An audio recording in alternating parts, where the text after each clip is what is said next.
Welcome back to வலி cooking. நம்ம இன்றைக்கி இந்த வீடியோவில் மாக் சிக்கன் வச்சுட்டு இந்த மாதிரி ஒரு புர்ஜி செய்ய போகிறோம். ஸோ டெக்ஸ்சர்லாம் செம்ம சூப்பராக இருக்குது பாருங்கள். அப்படியே நம்ம சிக்கன் சாப்பிட்ற மாதிரி ஃபீல் அண்ட் டேஸ்ட் இருக்கும். பட் இது வந்து மாக் சிக்கன், ஒரிஜினல் சிக்கன் கிடையாது. இது வந்து சோயா அண்ட் வீட் இதெல்லாம் வச்சு செஞ்சுருப்பாங்க. இந்த இது எப்படி செய்கிறது நம்ம இந்த வீடியோவில் பார்க்கலாம்.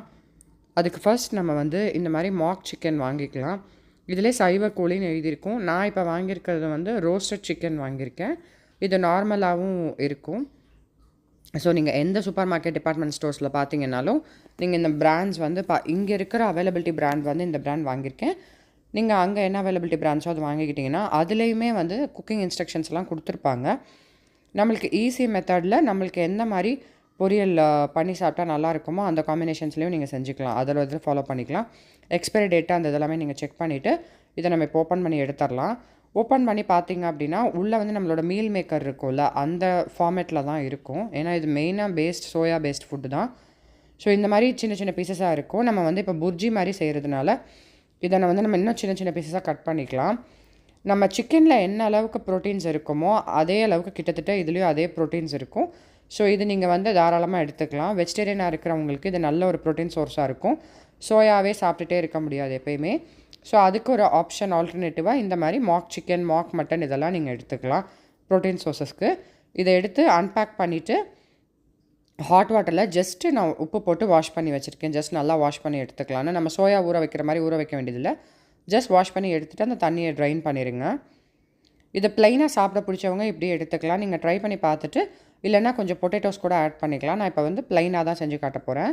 ஸோ இதை வந்து நம்ம புர்ஜி மாதிரி நல்லா பொரியல் ஃபார்மேட்டுக்கு செய்கிறதுனால சின்ன சின்ன பீசஸாக கட் பண்ணி எடுத்துக்கோங்க. எல்லாத்தையுமே இந்த மாதிரி கட் பண்ணி நம்ம ரெடியாக வச்சுக்கலாம். அப்போ தான் நம்மளுக்கு செய்கிறதுக்கு ஈஸியாக இருக்கும். அதுக்கப்புறம் ஒரு கடாயில் வந்து ஒரு 4-5 ஸ்பூன் எண்ணெய் ஆட் பண்ணிடுங்க.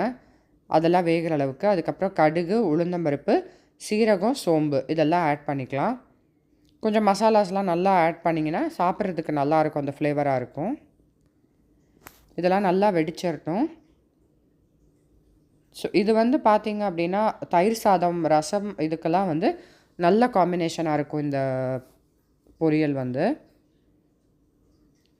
கருவேப்பிலையும் போட்டுட்டு எல்லாம் ஆட் பண்ணதுக்கப்புறம் நான் இப்போ என்ன பண்ணியிருக்கேன் அப்படின்னா ஒரு பெரிய வெங்காயமும் ஒரு 10 சின்ன வெங்காயமும் உரித்து வச்சுருக்கேன். ஸோ வெங்காயம் நிறையா ஆட் பண்ணிங்கன்னா டேஸ்ட் நல்லாயிருக்கும். வெங்காயத்தை நல்லா வந்து ஒரு லைட் ஒரு ரோஸ்ட் ஆகிற வரைக்கும் நம்ம வதக்கிக்கலாம். லைட்டாக கலர் சேஞ்ச் ஆகிற வரைக்கும் வதக்கிக்கலாம். ஸோ மீன்வைல் வந்து 2 பெரிய தக்காளி, நல்ல பெரிய சைஸ் இஞ்சி, ஒரு 10 பூண்டு இது எல்லாத்தையும் நான் வந்து ரெடி பண்ணி வச்சுருக்கேன். இதை மிக்சியில் ஆட் பண்ணி நல்லா அரைச்சி ரெடி பண்ணி வச்சுக்கலாம். நம்ம தண்ணியெலாம் எதுவும் ஆட் பண்ண வேணாம். தக்காளியோட தண்ணியிலே அரைச்சி எடுத்து வச்சுக்கலாம். இப்போ வெங்காயம் வந்து லைட்டாக கலர் சேஞ்ச் ஆனதுக்கப்புறம் இந்த தக்காளி, இஞ்சி, பூண்டு அரைச்சதையும் அது கூட நம்ம ஆட் பண்ணிடலாம். ஆட் பண்ணதுக்கப்புறம் அந்த இஞ்சி பூண்டோட ரா ஸ்மெல் போகிற வரைக்கும் ஜஸ்ட் அதை நல்லா வதக்கி கொதிக்க விடலாம். இந்த மாதிரி நல்லா ரா ஸ்மெல் போகிற ஸ்டேஜில் நம்ம ஆல்ரெடி கட் பண்ணி வச்சுருக்கோம்ல நம்மளோட மாக் சிக்கனை, அதை வந்து இதில் ஆட் பண்ணிடலாம். குட்டி குட்டி பீசஸாக கட் பண்ணி வச்சுருக்க எல்லாத்தையுமே இதில் ஆட் பண்ணிடுங்க. ஆட் பண்ணிவிட்டு இதையும் நல்லா சேர்ந்து அது கூட மிக்ஸ் பண்ணுங்கள். அதுக்கப்புறம் இதில் வந்து நம்மளுக்கு தேவையான மசாலாஸ்லாம் இப்போ நம்ம ஆட் பண்ணிடலாம். ஒரு டீஸ்பூன் வந்து உப்பு ஆட் பண்ணுறேன். அதுக்கப்புறம் கொஞ்சம் நல்லாவே மிளகாத்தூள் ஆட் பண்ணிக்கோங்க. மஞ்சத்தூள், மிளகாத்தூள், அதுக்கப்புறம் கரம் மசாலா ஆட் பண்ணிக்கணும். மிளகுத்தூளும் நீங்கள் ஆட் பண்ணிக்கலாம். இதெல்லாமே நல்ல ஒரு ஃப்ளேவர் என்ஹான்ஸ் பண்ணி கொடுக்கும் உங்களுக்கு சாப்பிடும்போது. எல்லா மசாலாஸையும் நல்லா ஆட் பண்ணி திரும்ப நல்லா மிக்ஸ் பண்ணி விட்ருங்க. உங்களுக்கு காரத்துக்கும் உப்புக்கும் தேவையான அளவுக்கு ஆட் பண்ணிக்கோங்க. எல்லாத்தையுமே நல்லா மிக்ஸ் பண்ணிவிட்டு ஒரு 5 மினிட்ஸ் 10 மினிட்ஸ் விட்டிங்கன்னா அந்த தண்ணியெல்லாம் அப்சர்வ் ஆகி மசாலாஸ்லாம் எடுத்துரும். எடுத்ததுக்கப்புறம் நம்மளுக்கு நல்லா வெந்து டேஸ்ட்டாக இருக்கும். இந்த மாக் சிக்கன் யூஸ் பண்ணி நீங்கள் பிரியாணி பண்ணலாம், சிக்கன் 65 மாதிரி பண்ணலாம்.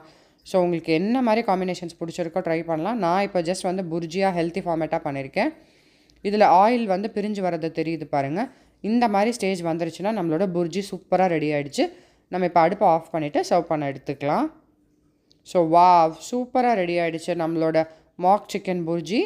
ஸோ நீங்களும் இதே மாதிரி ட்ரை பண்ணி பாருங்கள். உங்களுக்கு எப்படி வந்ததுங்கிறதையும் கூட கமெண்ட்ஸ் பாக்ஸ் மூலமாக ஷேர் பண்ணிக்கோங்க. உங்கள் ஃப்ரெண்ட்ஸ் அண்ட் ரிலேட்டிவ்ஸ் யாருக்காவது வேணும்னாலும் இந்த வீடியோஸை நீங்கள் ஷேர் பண்ணுங்கள். இதுதான் ஃபஸ்ட் டைம் வலி குக்கிங்க்கு வரீங்கன்னா மறந்துடாமல் சப்ஸ்கிரைப் பண்ணிடுங்க. நான் இன்னொரு சூப்பரான வீடியோவில் ரெசிபியோட வந்து உங்களை மீட் பண்ணுறேன். அது வரைக்கும் stay tune to Valli cooking.